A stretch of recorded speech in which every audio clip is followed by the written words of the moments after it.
And we're singing. We're singing. Dun, dun, dun, dun, dun. Time to talk. Beauty and the Bitch. We are gathered here today to talk about the seedy underground. Wait. Underground. Are you telling me that the holy episode has finally come and we are devoting an entire episode to your vagina?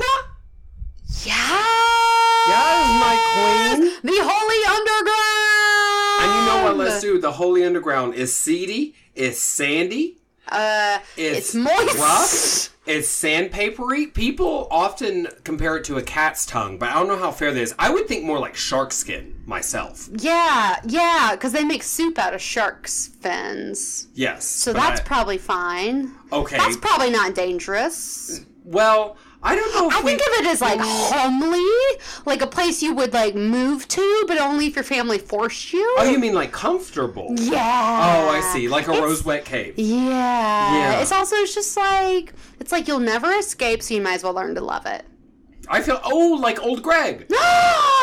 Greg's place. Yes, Greg's place. That's actually what I call my vagina. It's Greg's place, which is weird because my husband's name is not Greg. That's upsetting. But that's just what we go with.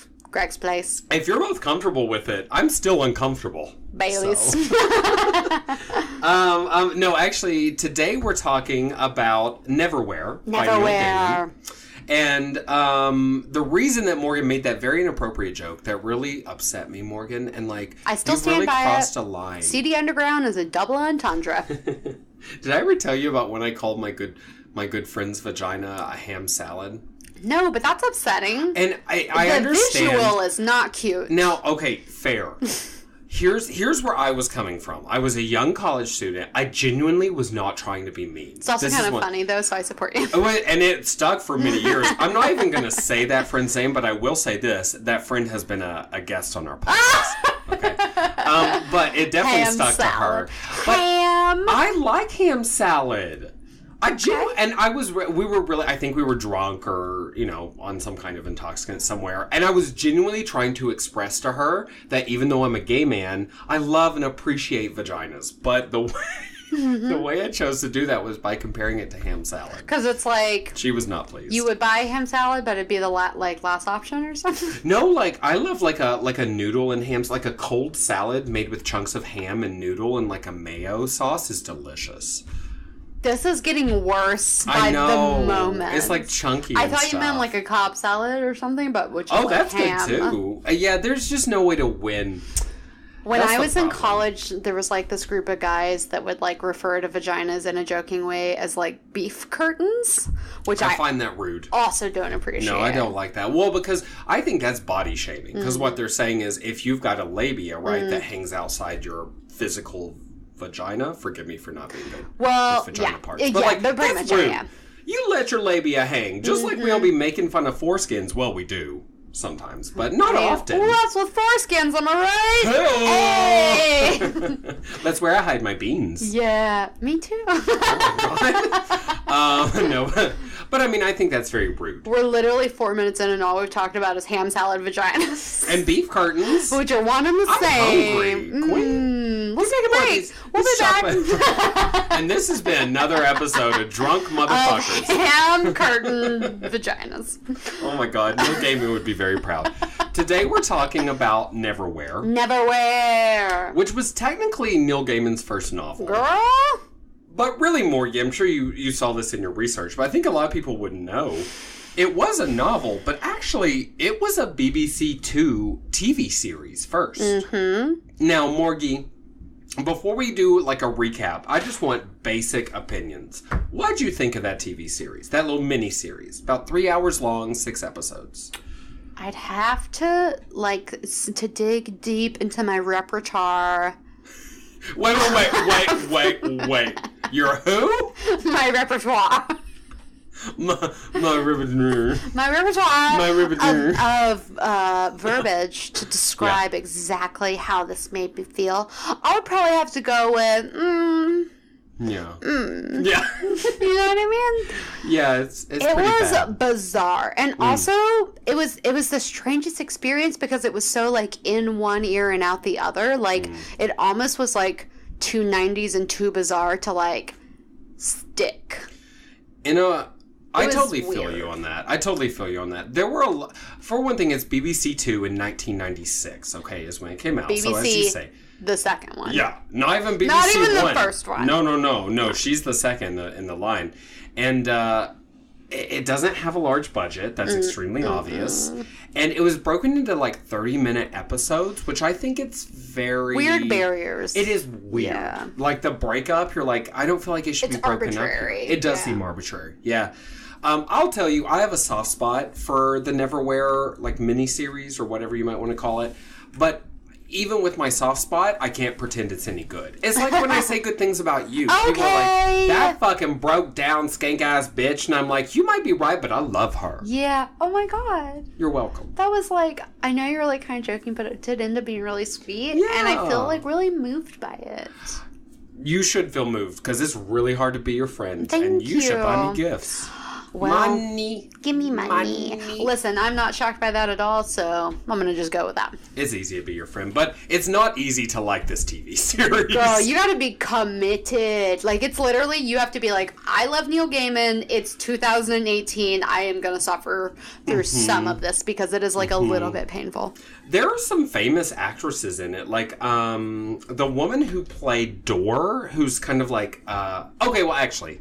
Before we get into it, Morgie, I told you I was going to volunteer for something here. Oh. Which normally you do this work. Okay. But I'm going to try to do a 2-minute recap. 2 minutes? Where's my cell phone? Uh-oh. Fine. Wait, did you check your comes. boobies? Wait, is it in your sandy vagina? It's actually my beef curtain. Oh. You know what? And that's lovely, and there's nothing wrong with that. People pay a lot of money for window treatments. Hey. You know what I'm saying? Okay, so I have my stopwatch queued up, and I am prepared to time you on a 2-minute recap of Neil Gaiman's Neverwhere. Okay, let me have a drink of this wine. Oh, you know, a little sippy, yeah. Blot your brow. Don't try too hard. I spilled it on myself because I got too scared. Well, and because you're trashy.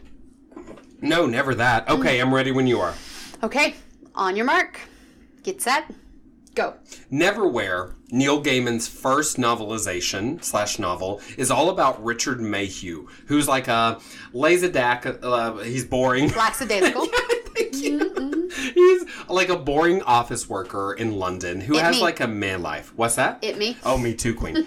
And he essentially goes on a hero's journey. He is going to a meeting with his horrible fiance's boss. Worst. And he sees this young lady bleeding on the sidewalk. And his horrible fiance... Yeah, she sucks. Yeah, she's the worst. She is like, leave this girl alone and don't mess with her. And Richard's like, you know what? I can't just leave this poor bleeding girl on the sidewalk. So he carries her home, and that puts into motion this sequence of events that make him invisible and forgotten by everyone in the London above. Mm-hmm. And he becomes part of the London below, or the London underground. Or this parallel universe full of, I mean, look, psychic vampires, mythic beasts, crazy old pigeon-loving hermits, and maybe some gods, but at the very least, some angels live down there. And he essentially goes on a hero's journey to save this young lady and get back his life. I'm done. Damn, girl. 1 minute, 20 seconds. See? They told me I couldn't do it. Well, they were sort of right. What do you mean? I did great. What? Yeah, you did great. Everyone's proud of you. Oh, what would you add? Straight woman. Look at this shit, y'all. Somebody pray for me. How about that? Details. Now, we are for sure, like, trying to be, like, not super spoilery. Yes, we don't want to... I think we're not really going to cover, like, say, the last quarter or so, which is when a bunch of things happen. A bunch of things. But I will tell you before we go any further, when we're talking about budget of the TV series... What budget? Girl. There is one of the conceits of this world is that underneath all the major cities, there are these like mythic beasts that live, right? Mm-hmm. So like, Morgan, do you remember Hunter? Yes. Okay. Hunter's one of my favorite characters. How do you feel about her as a character? Yeah, fierce. She is like a companion of Richard who helps him on his quest. And she's like this, they often compare her to a lion. She's like this fierce sort of like African warrior goddess. Naturally. And she's got a beautiful, like, musical accent, and she hunts some mythic beasts under all these metropoli. So, like, for example, the albino alligator king underneath New York, right? Or, like, there's supposed to be a giant 1,000-year-old bear under Berlin. Naturally. Naturally, of course. Actually, there's one other one. The beast in London... here, it's from the book here. There was a black tiger in the undercity of Calcutta. A man-eater, brilliant and bitter, the size of a small elephant. A tiger is a worthy adversary. Is that you? I took him with my bare hands. That's Hunter talking about her achievements. Yeah. What a boss. She is a boss. I fucking love her. She's so perfect. But the monster underneath London is this beast that is, well, essentially it was a pig that wandered into the sewers and then grew, like, old and massive, eating like shit and awful and, like, all that stuff. We've all been there. The girl, who hasn't? It's supposed to be a giant boar the size of an elephant with, like, all these old, like, spears and stuff sticking out of its side. But, girl, you know what it was in that TV series? Girl, what? Girl, it might as well have been a Dalmatian with a human mask on it. It was a fucking cow, girl. It was a cow with a buffalo rug thrown over its back. And, Queen, that didn't look nothing like no boars I've ever seen in my life. And it was very indicative of, like, oh, poor Neil Gaiman. This did not work out perfectly for you. Yeah. But because the TV series was so bad, that's why he put out the novelization, because he was like, girl, this is not my vision. Because he had just come off of Sandman at that point, right? Around 96, right, he just finished up. So he was used to having all that creative freedom and power. And that's why he did the novelization. Well, and there was a really close crossover from air date to novel release. Yeah. The novel came out, I think, with or right after the third episode. Yeah, 3 episodes deep it came out. Yeah. So that's an interesting sort of, like, pop culture sensation too, to be like, you know, like, what if we were 3 episodes deep into The Handmaid's Tale and then suddenly Margaret Atwood was like, and here's the book. Right. Like, that's kind of crazy to do. And it is crazy because it's almost like too much of a good thing, I think, a lot of time. But the good thing is the TV show was bad. So it wasn't too much of a good thing. But it, I think it probably took it, I don't have any facts to back this up, but I think it probably took it a little bit to gain traction because of, like, the overlap. Kind of, like, probably seemed like a little bit redundant. But, like, now the book is, like, very highly revered, and the show is very much like, and then there's that thing. Yeah, it definitely the novel has eclipsed anything the TV show. You can even find the TV show. You can, like, buy it on DVD or find it, like, I had to rent the first episode on Amazon. I bet it was good quality, though, because, you know, I'll tell you, I've only ever watched it on YouTube, and that quality is the same quality. Yeah. Really? Like, hard to see. Because then I watched on YouTube the next pieces. You know that shit makes me mad, Morgie, when the shit's too dark, and I'm like, what the fuck am I looking at? I hate when shit's dark. I really do hate it. It makes me feel like I'm going to have a panic attack. Yeah, I don't like it either. Like, yeah, I'm not into that. It's not my it jam. stresses me out. Okay, so I know the quality was bad, but you also read bits of the book and, like, stuff. What do you think about it in comparison to other Gaiman works that you've come in contact with, like Stardust or American Gods? I think thematically it fits really well into what he writes well, because especially with things like Stardust specifically, like, he has these, like, elements of, like, it's almost like magical realism, because, like, Neverwhere is a very fantastical story. Stardust is a very fantastical story, but they're both kind of, like, overlaid on, like, common everyday life, and also inspired by places that, like, he has actually been. And so to me, like, the structure of his story and the way it interacts with the real world, I think is a very natural thing for him to do, and I think he does it very well. You're so right. Yeah. He was an early, I mean, even parts of Sandman. Fantasy, right? Yes, he wasn't the first, and he's probably not even, people probably don't even think of him as urban fantasy that often. But, like, American Gods is definitely urban fantasy. Intensely. Well, and I guess some rural fantasy. But, you know, like, it's in our world. Oklahoma, am I right? Yeah, okay. House on the Rock, no thanks. You know that really exists. My friend Nikki went there. Yeah, She said it was really musty. It's crazy. Yeah, I'm not shocked. But I think also you really hit on something with, like, he went from Sandman to this, and then I think he started working on Stardust after. I could be wrong about that. But, like, Gaiman-esque writing, and there is a whole genre of Gaiman-esque writing, which is very, like, fables, mythology, classical tales that are respun for the modern era. Like, that's what he does. It's his thing. That's his power. Yeah. And you can see that really strongly in Neverwhere. And really, like, the worlds that he builds on further in American Gods and Nancy Boys and even Stardust, even though it's, like, a different world, you can see the hints of that in Neverwhere, which I think is so fascinating. Yeah.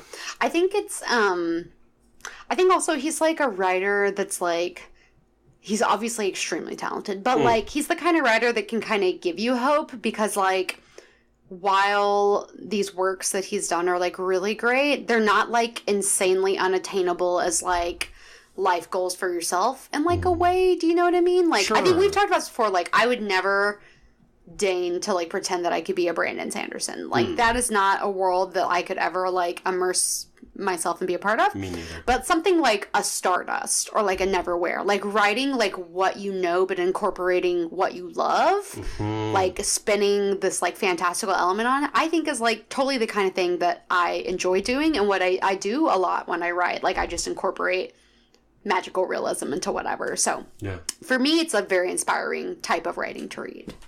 I agree. I totally agree. And I also, like, I mean, in the same vein, but more like business centric, maybe, it's like he's such a creative spirit. That motherfucker's gonna create no matter what genre or area you give him. Yeah. You know what I mean? He can do anything. I love that. I mean, short stories, poetry, obviously comics, TV series, novelizations of a TV series. How often does a good book come out of a novelization? I tried to think of another one to talk about, and I can't. I don't really think I can't think of one either.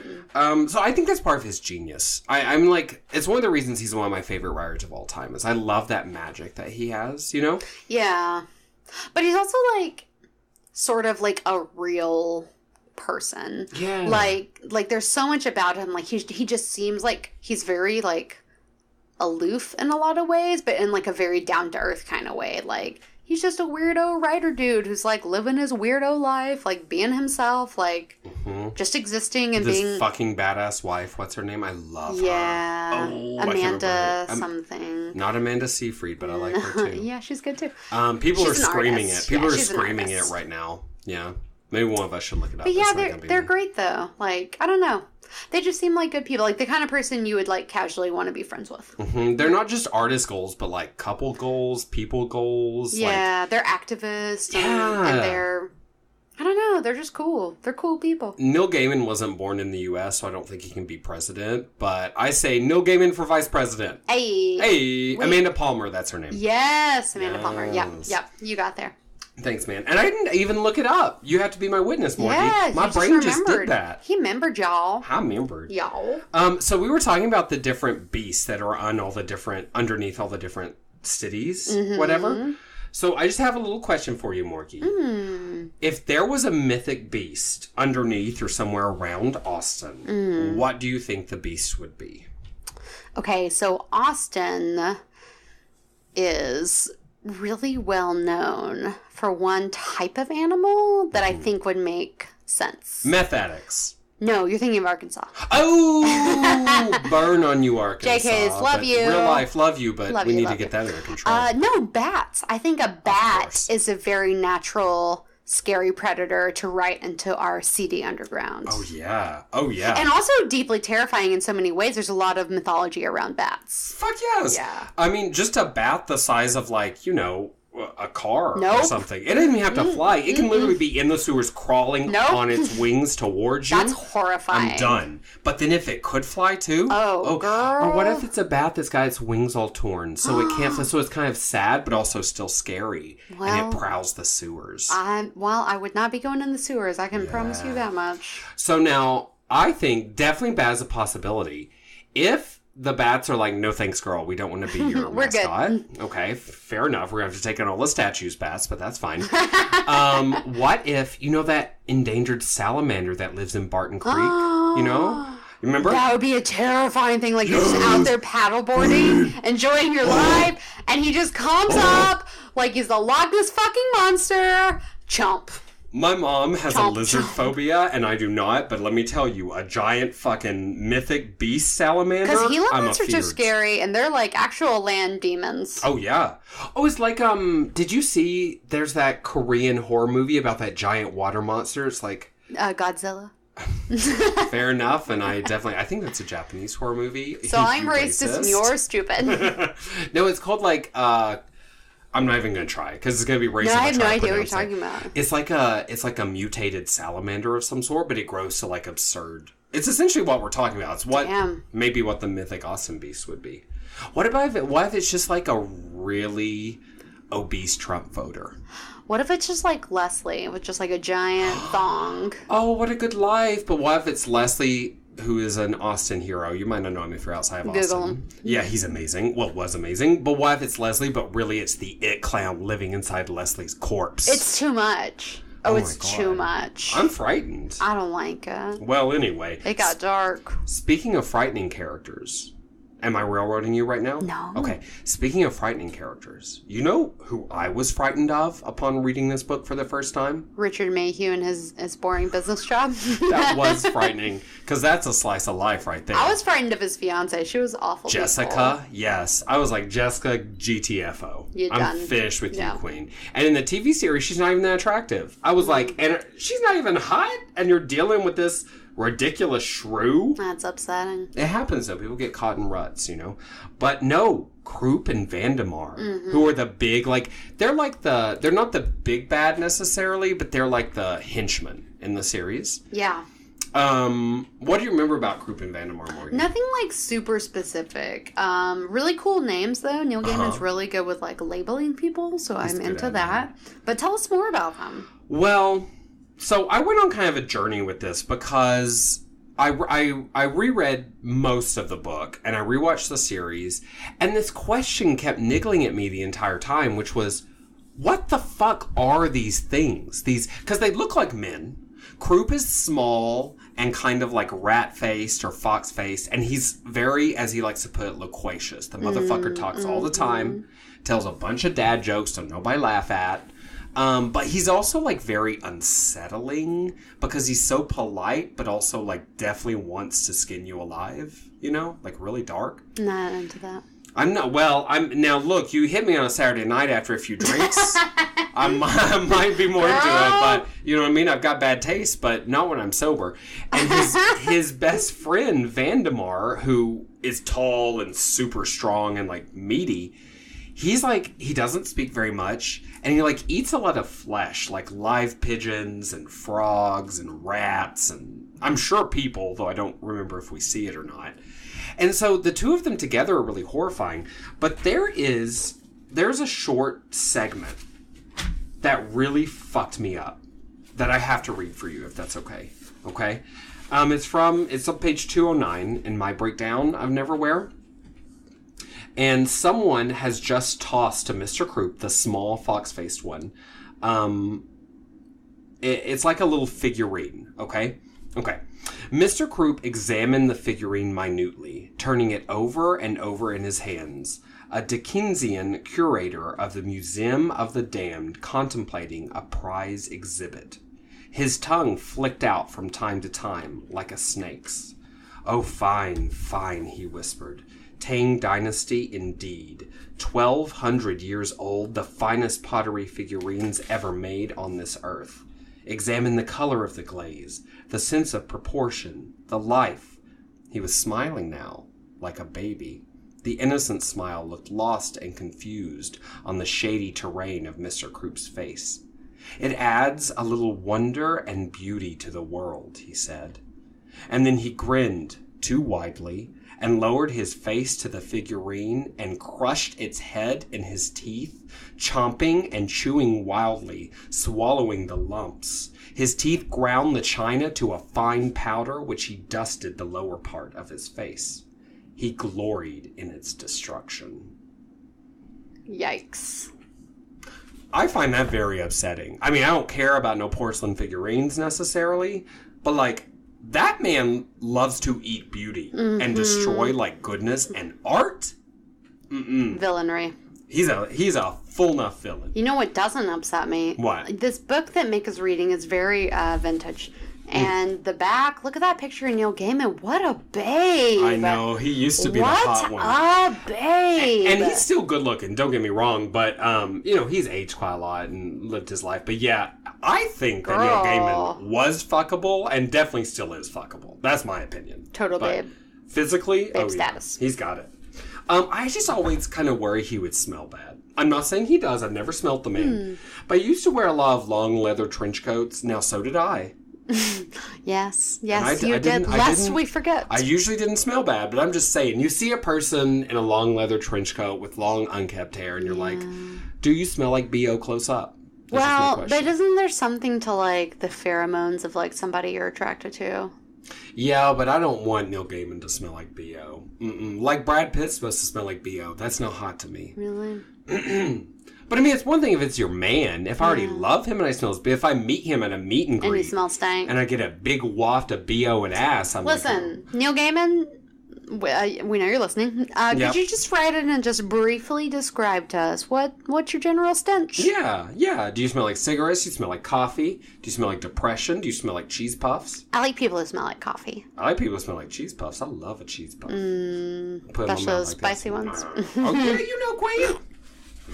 Okay, so right off the bat, we can see that they're not just normal assassins, right? Because the whole thing about Krupp and Vandemar as villains in the series is they chase after Dor, who's the injured girl that Richard finds on the sidewalk, who may or may not be a princess of some sort. But they also, at one point, Krupp screams into a phone that he and Mr. Vandemar burned down Troy, as in Troy from, the Aeneid and the Iliad and the Odyssey in classic. Troy, and Helena. Exactly. Or Paris or any of them, right? Or Troy with Brad Pitt. Hey. The remake of that movie. So sexual, that movie. Where he was definitely probably stanky.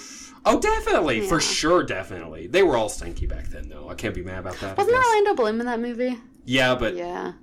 That's forgettable. Yeah. Also, there was that guy, the guy who plays Achilles' butt boy. Yeah. I always say his name wrong.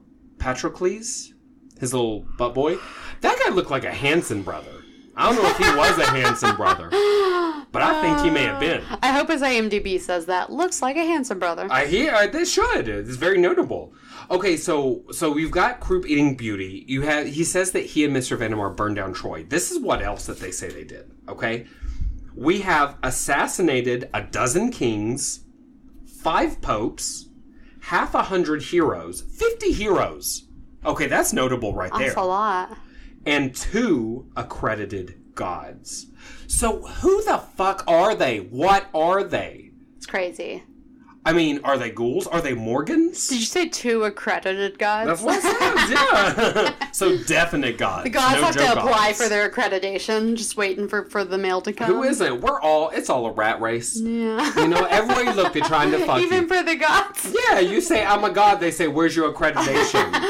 Yeah. You say, I have this form, they say, that expired 3 weeks ago. You say, lightning strike! You're actually going to need to get into the other line. Oh my god. So back there? Yeah. With the leprechauns? Yeah. And then at one last point, at one point, Mr. Krupp makes a little joke about, if you cut us, do we not bleed? And Mr. Vandemar says, very succinctly, no.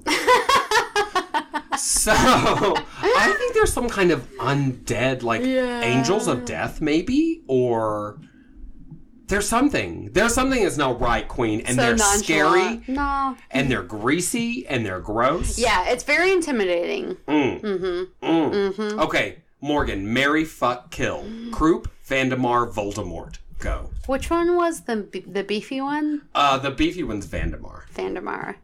He's kind of Krupp is going to be killed for sure. Because, first of all, I ain't trying to do anything with anyone named Krupp. It's not in my circle. No. You're not in my social experience. That actor was hot when he was younger, by the way. Well, you never would guess it, but I promise you. Okay, so Krupp, Vandemar, and Voldyvold. Mm-hmm. Good old Voldy. You know what? I actually think I'm down to fuck Voldemort. Whoa. But not move forward for, like, any amount of time because he will kill me. Yeah, eventually, sure. But Vandemar? It's, like, so hard to say. Maybe we could find, like, a subtle happiness. Like, maybe I could independently travel to the Bahamas while he goes off and, like, kills accredited gods and whatnot. You know what I mean? Like, I bet there's, like, a good balance there where we could be happy. Well, I feel where you're going with this, but I have to tell you, though, Morgie, if you kill Croup, I think that's really going to destroy a lot of Vandemar's power, because they're almost Vandemar's power, because they're, like, twin deities, kind of. Like, I think... And also, Croup's the smart one. I don't know if Vandemar can do it without him, to be honest. I'm going to just stick with my choices, okay. But I feel like you have very different choices. I would definitely marry Voldemort because it would work out. And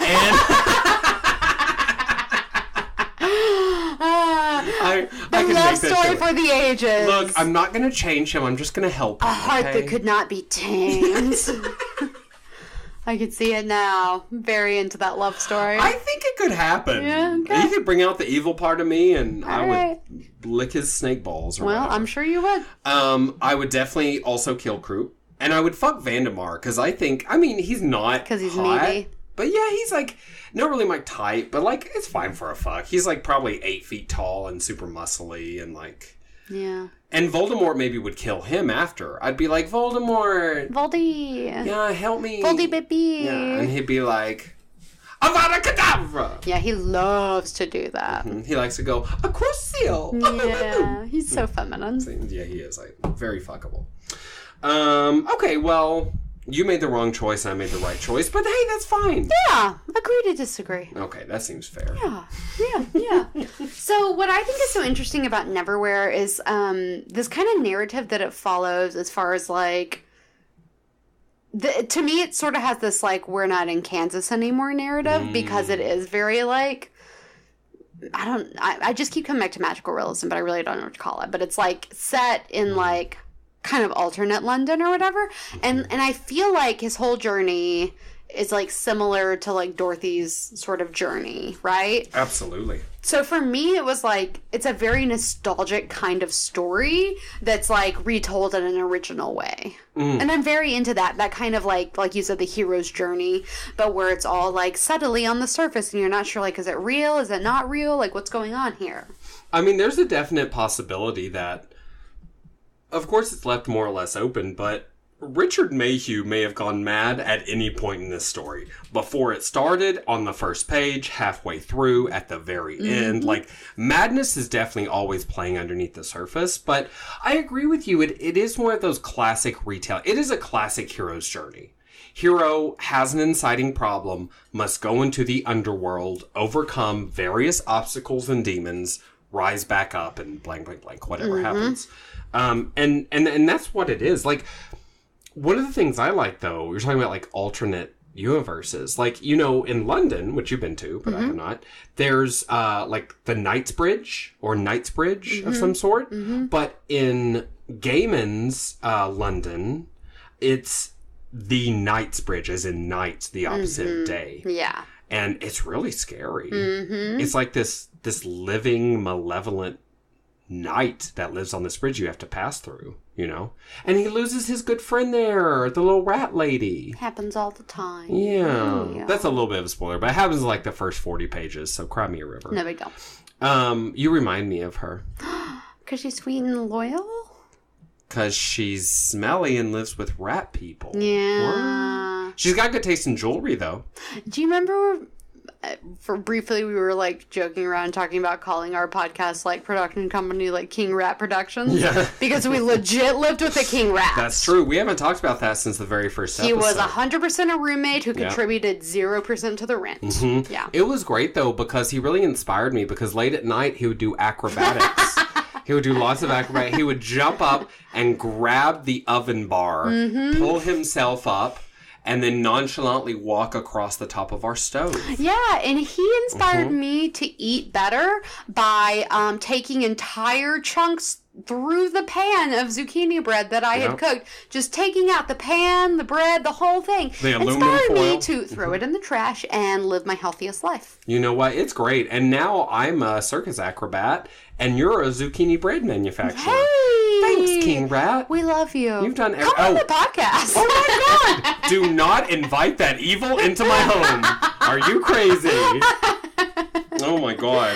He shows up with 2 tiny suitcases. The rat people, they wouldn't be that tiny. That rat is 8 feet tall. That rat is Vandemar.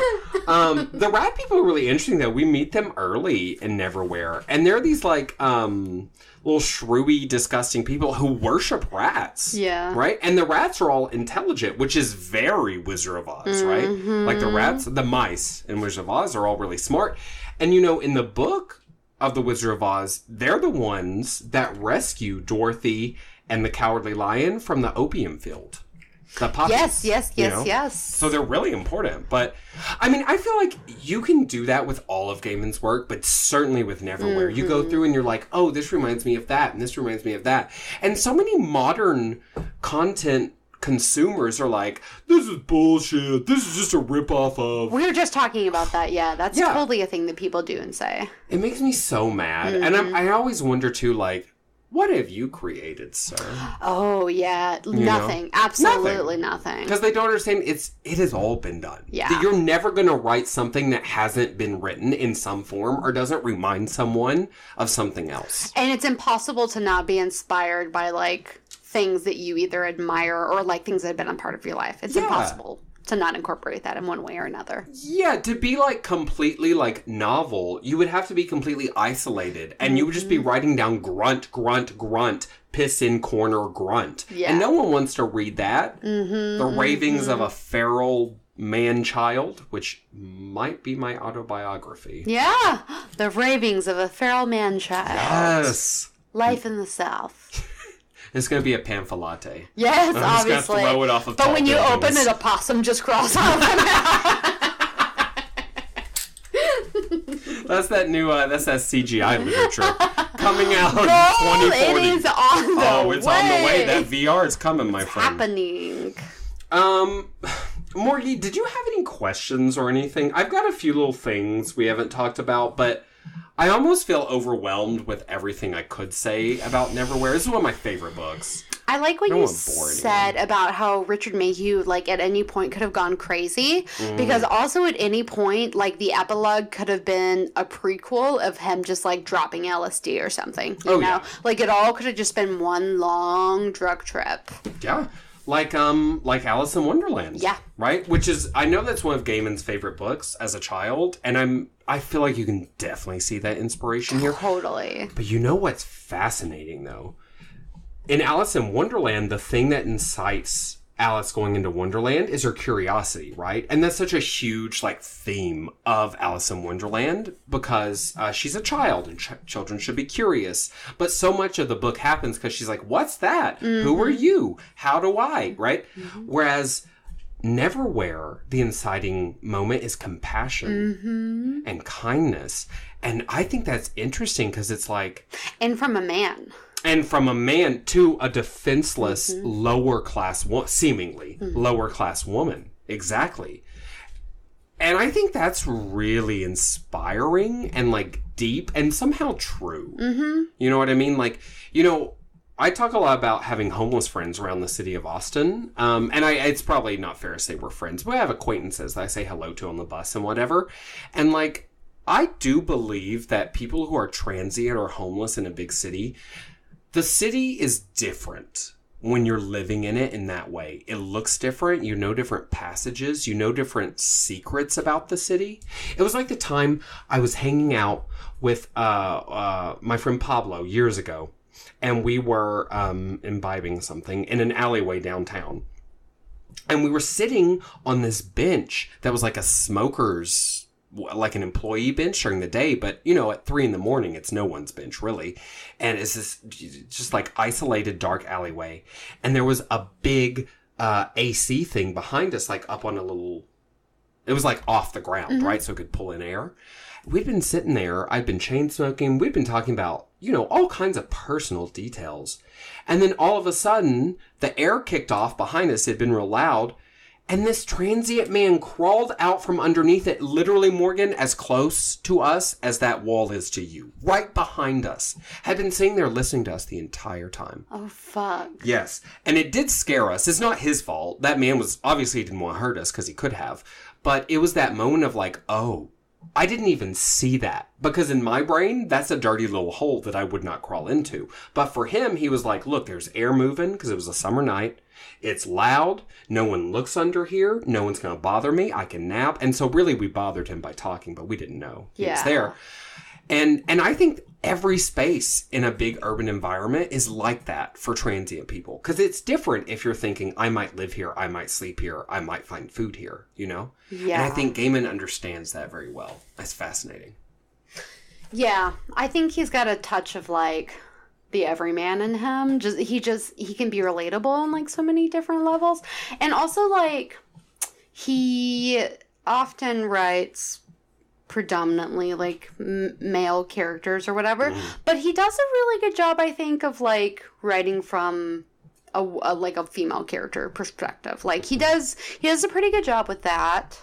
And in general, he's like pretty feminist. Oh yeah. So like I think that's just like a plus all around for anybody who like enjoys fantasy or is interested in urban fantasy but isn't quite sure like how to feel about Neil Gaiman. Like if you're into those things, maybe you'd be cool with it. Have you ever read more? Speaking of, because you're right, you know what? My male privilege there. I'd never even realized almost all of his protagonists are male. Have you ever read The House at the End of the Lane, though? No, and I was just looking at that book. Because that's got a female protagonist, and she's young, too. And in fact, oh, is that true? Actually, it might be a male protagonist. Isn't that one like a couple of short stories? Isn't it not just one story? It may have been published as a couple. I'm not certain, but it's all it doesn't feel like a couple of short stories. Okay. It feels like one like kind of novella. It's not very long. But now I'm starting to wonder if I'm a fucking liar. I did read it. I don't know because I haven't read it, but yeah, it does. It's short. I will say a lot of his most famous characters are female. Even though you're right about his protagonist things. And he doesn't write fucking subservient women. Like, ever. None of his women are weak. No. None of them are powerless. So that's something, at least. But, damn, that's going to drive me crazy until we look it up. But it's fine. Was there anything you didn't like about this book? Because I will shank you. I think that, it was from 1996 is when it was published. So I think for like an early 90s book, like you said, coming off of kind of the high of The Sandman, I think it was like a really good transition for him into like the rest of his writing career. I feel like it flows really well. The subject matter is really appropriate. It's very on brand. It's got some powerful messaging. And in general, I don't know. It's just good. It's a good sort of like introduction into him as a person and into his writing style. And you know who we haven't talked about yet? Just very briefly, these two may exist. The Marquis de Carabas, as you say his name, Marquis de Carabas. He's like, I don't even know how to describe him really. Underground royalty of some sort. He's a marquis. Well, he was kind of like, if he was in The Wizard of Oz, do you think he would be more like the wizard or like... Because he's kind of like a mixture of like, to me, it seemed like the wizard and also like the White Rabbit. Like, because he moves things along. I can see that. But like, he's got this like power. But he's kind of like the Scarecrow too. You know what I mean? Yeah. Like, but yeah, I see where you're coming from with that. It definitely more wizard than anything. He definitely is like an urban magician and has like secrets and knows everything and wears this fabulous trench coat. Like you do. And then we haven't talked about Old Pigeon Bailey, who's my favorite. Do you remember him? No. What's with Old Pigeon Bailey? Well, he does various Those are words. things. Old Pigeon Bailey are words you could string together. He does various things within the story that, for spoilers, I don't maybe want to go into. But he's an eccentric old man with a love of birds. Old Bailey owes the Marquis de Carabas a favor and repays it by holding onto a small box. That's essentially all it says in my little breakdown. But I like him because he's funny as hell. He's like the pigeon lady in Home Alone 2. Remember Home Alone 2? She was, like, horrifying, but also, like, sad. But, like, yes, and actually kind, and actually a really good ally to have, you know? He's very much that, but in a fantasy world. I fucking love him. And also, in that comic, I love the Invisibles. Remember I bought the thing? There's also an old pigeon type person there. I think that's an archetype, and I think it's a really good one. Yeah, that's a good point, actually. There's an old pigeon person in Mary Poppins. Exactly. Feed the birds. Feed the birds. You know what I'm talking about. No, I don't know. That's totally. No, is that really it? It's literally just like, feed the birds, feed the birds. And they're like, yeah, you're fucking feeding the birds. You crazy old lady. I can't get through that fucking Mary Poppins, my friend. As a child, I liked it fine. It is so Well, I haven't seen it since I was a child, but I was very into it as a child. I was too, but now I tried to rewatch it. Let me tell you, my friend. Yeah. Dick Van Dyke was a looker, though. He was hot as fuck. Boing. Yes. You know, Dick Van Dyke had that brother, another Van Dyke brother, and he lived in Arkansas. Just I literally right don't know outside. if it's right, but is it Perry Van Dyke? That's a name that's in my head for some reason. Yeah. Oh, but good guess. But no, Dick Van Dyke's brother lived literally, maybe Perry, like 10 miles outside of Malvern, Arkansas. Tight. Where my family's from. Tight. Yes, when I was a little kid. He picked me up once and threw me up into the air. And then an eagle swooped down and caught me. Flew off with me. Took you to Mount Doom? That's how He was like, help Frodo. That's why I'm queen of the eagles right now. Caw! Wait, do eagles do that? Like a fucking crow or something. I literally have no idea what eagles sound like. And no one does. No one knows. It's completely unknown. I don't know. Okay, I think... Here's the thing. If you like Neil Gaiman, you've got to read Neverwhere. You just have to. It's Rite of passage. It's one of the most... It is. It might not be the best. I think it's one of his best works ever. You don't have to agree with me, but it's definitely Gaiman-esque. Mm-hmm. So you need to... If you say you're a Gaiman fan, you should read it. If you're an urban fantasy fan, you have to get on that shit. Mm-hmm. If you like Dream and The Sandman, you've got to get on that shit. Because I think this is a very similar world. If you love old pigeon people, this book is for you. Get up an old pigeon baby. That motherfucker is crazy as hell. And you know, he's interesting because he doesn't live underground. He lives on the rooftops. Well, duh, he's old pigeon This is baby. like another alternate world. But yeah, but I'm just saying, you know, alternate worlds all around you, queen. Morgan, do you have anything else about this good old Neverwhere?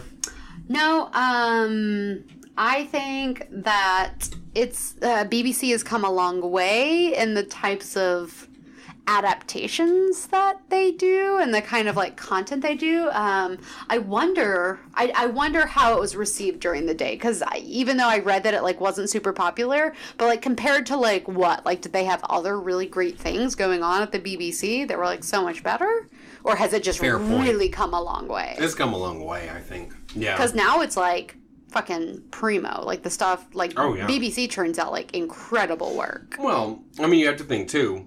Think of the other things that were just on TV in the 90s in general, right? We're in a golden age now. True. And they're putting that money and that time and that talent into TV. But back in the 90s... Yeah, Friends was like the most popular show. Yeah, and that show's like good. I'm not coming for it, but it's also like, it's fucking Friends, man. Yeah. You know, they can't afford that apartment. And other things that people say about exactly. Friends. You know Joey's the only one who ended up alone in Friends? Like, alone forever? Yeah. Like, who'd Phoebe marry? Phoebe married Ant-Man. Oh, yeah. Paul Rudd. Who wouldn't? Yes. Oh. Who wouldn't? They got married in the snow or some shit. I remember that scene. Yeah, okay. Oh, that my sounds God. vaguely familiar. Which I'm glad. I like Phoebe, but I'm just saying. So they tried to do that Joey spinoff, and I never saw it, but it didn't do well. I think he only did like 2 seasons. I mean, sad to say, but I'm not interested in just watching Joey. No. I mean, I did like him, and I love Matt LeBlanc or whatever, but I'm not into it. Totally. He ended up alone. So, yeah. Neverwhere by Neil Gaiman. And Matt LeBlanc's alone. Okay? Yeah, we'd like to plug Matt LeBlanc. We think he could probably use a little something now, but you've got something else. One last thing. Forgive me so much more. Yes. I know I'm playing with your emotions. I just wanted to say very, very briefly, there is an upcoming sequel to Neverwhere. Oh, right! This is important, yes. Now, the actual release date's to be determined. TBD. Gaiman's probably working on it right now still. Or not. Well, maybe. Yeah, he might be calling a George R.R. Martin right now. And, you know, doing it 4 other books instead. But it's called The Seven Sisters, and it's about some relatively minor characters, Serpentine and her sisters from Neverwhere. Okay. And this time last year, he said he had only 3 chapters written, but it's probably only as long as this. I don't think it's huge. So it might be coming out soon. Yeah, so just keep an eye out for that. And in 2003, there was an all-star radio adaptation. Morgan, who is your favorite actor who played a dragon? Benedict Cumberbatch? He's one of the voices. Which one? Funny to say, I don't know. James McAvoy plays Richard. Oh, James McAvoy. And then Natalie... Mr. Tumnus. Oh, man. I will never forget that. That's a fuckable-ass satyr right there. Yeah, no kidding, though. Ooh, Bacchus, take me to church. And Natalie Dormer, who plays Marjorie Tyrell... Totally. ...plays Dor, who's like the princess. Yeah. So, I don't know. Oh, Cumberbatch is yeah. He's one of the minor characters. Totally. Yeah. So anyway, if you're interested in more audio stuff... I wonder if it's on, like, you can get it wherever you get podcasts. I bet you could find it. Yeah. It was put out by the BBC, so, yeah. Yeah, we'll check that out. If I can find a link for it, I will share that in the show notes. Oh, you're a good friend, good person. Yeah, good friend, good people. And also, do you have anything else to wrap this up? Just very briefly, I binged season 8 of Shameless on Netflix last week. How was it? Fucking amazing. You would love it. I fucking love that. I think I've plugged it like 3 times now for the new seasons that come out each time. It's as good as it ever was. After last season, season 7, I thought I was like maybe over it, to be honest. And I was kind of bummed. I was like, oh, it went downhill.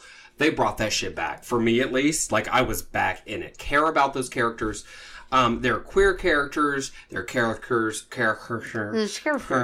of color. And they're all people who are trying to live good lives in a very rough environment with very little money. And it's extremely powerful.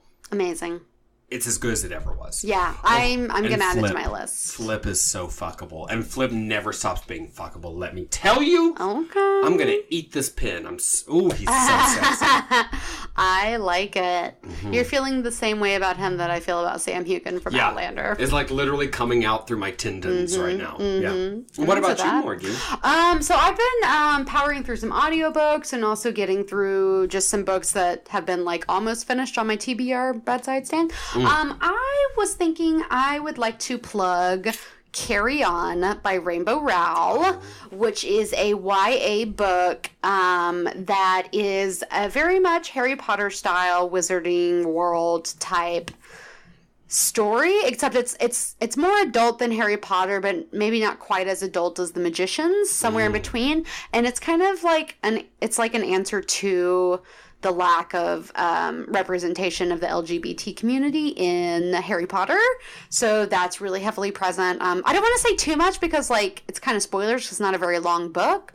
But I was at first a little skeptical, but had been wanting to kind of get into Rainbow Rowell. So I started there and it picked up really quickly and totally won my heart over. And I just read there's going to be a sequel in 2020 and I'm super excited. And it's great and I like it. Carry On by Rainbow Rowell. That's on my TBR. I've got to get around to that. I'm into it. Because I've heard nothing but good things about Rainbow Rowell. Yeah. Listeners, you should write in and let us know if we should do a Rainbow Rowell book. Like, do a full episode. Ooh, yeah, because she's got some other ones that people are really into. And this is my first one by her. So I'm Rainbow Rowell semi-virgin. Like, seriously, listeners, let us know what you'd be interested in, because we could do Rainbow Rowell. We could also do, I'm a big fan of John Green, and he's got a bunch of, like, young I remember when you told me that you read Fault in Our Stars, I was like, that is such a weird choice for you, but you said you, like, legit, like, sobbed. I sobbed. Yeah. I sobbed. It broke me. And I read it in, like, I know this sounds like a ridiculous exaggeration. I'm not trying to brag. Like 3 hours or something. It was such a fucking fast read. Yeah. And it destroyed me. So I haven't read that, but I bought it at the thrift store, so it's on my stand. Okay. I shan't spoil it for you. Somebody just gave me the Alaska one that he wrote. Paper Towns? No, Finding Alaska. It's like one of his other popular ones. I read that one too. That one was okay. You didn't like it? It was okay. It wasn't as... He writes a lot about like nerdy boys who fall in love with bad girl rebels and what the fallout of that is. The Fault in Our Stars is kind of that, but maybe flipped. And obviously everyone has cancer in that movie. I don't think that's a spoiler. Yeah. So it's like the main point. But a lot of his other books, like Paper Towns and Finding Alaska, they're very much that thing of like, I'm nerdy and shy, but this girl's cool and beautiful. And oh no, she's in trouble. What am I going to do? But like, if you're into that, he's a great writer. He's a great writer. I love John Green. That's why I was into it, because I used to watch the Green Brothers on YouTube. Oh, yeah. I've seen some of their stuff. Yeah. So I've seen some of that. He's funny. Yeah, and also I think in their own way, they're both very fuckable. Because they're like that nerdy cute. Interesting. Yeah. I know it's not my normal type, but... Well, that is my normal type, but I just don't agree with that at all. Really? I don't know. Maybe it's something his mannerisms. Like, to me, he's like friend zone for life. Oh my god, he's so smart. Yeah. No. For life. I would suck him off if he'd write my chemistry essay or whatever. I don't even know. What do you even do in chemistry? Solve a problem. I might let him lick at my nipple or something, but only like one. Like, he doesn't get the full And he can only texture. lick. No sucking, no nibbling, no pinching. Yeah. No piercing. Yeah. No burning. No. What about super gluing? Depends how good the essay was. Yeah. So, anyways, non-sequiturs. We'll plug all of that. Yep. Nipple pinching, one nipple way burning. or another. Oh, we'll take care of that. But yeah, it's been a great episode. Neil Gaiman, we love him. We think everyone else should love him too, right? And you can follow Neil Gaiman. He's on Instagram. He's on Facebook. He's pretty active. Not like crazy every day, but like he's up in there. Give him a follow. And while you're checking him out, you might as well follow Beauty and the Bitch. You can find us at B&B Cast or at Beauty and the Bitch on Facebook and Instagram. Or you can follow our YouTube page where it is popping. It's so popping in there. We have every single episode of the podcast. Except for one. Except that one. Yeah. And we also, here's what I'm thinking. There's another reason or thing that maybe people could write in about is I was thinking I might throw Geralt of Rivia off a very high cliff. What is that word you just said? Geralt of Rivia. He's the protagonist of Witcher 3, which I've been playing on my Let's Queers. And it's going really well, but I have to tell you, this game is just so fucking long. Yeah. And I'm playing all these other games that are newer coming out, and I'm starting to think to myself, like, maybe, I don't know, people let me know, would you be hurt if I didn't finish Have you thought about quitting your job, getting another credit card, and just staying home and playing this all day? Okay, and just joke's on you. I literally did that last year, and it ended up being a great time I wouldn't take back, but I can't afford to do that shit again, Morgan. I can't afford that. That was great, though. That's when I started the Let's Play Witcher 3. Yeah. But I'm playing all these like zombie games and things, and I was thinking, maybe those are more timely. So I might just be killing Geralt. Maybe you could just take a break from it too. Like, you can always come back later, right? Well, yeah. I mean, even if I throw him off a high cliff, it's just back to my last save. But I was thinking I might do a thing where he gets really depressed. Well, that's really dark. Maybe I won't do that. Maybe he's a political, like, he's standing up against the man. And he's going to throw himself off a cliff. And then I'll be like, ended until further notice. R.I.P. I don't know. We'll see. Let me know what you think. We will see. Yeah. Well, be sure to check that out, and be sure to follow us and all that stuff I already said. Yeah, but you didn't talk about Instagram, did you? You can, when you're on Instagram, I'm there too.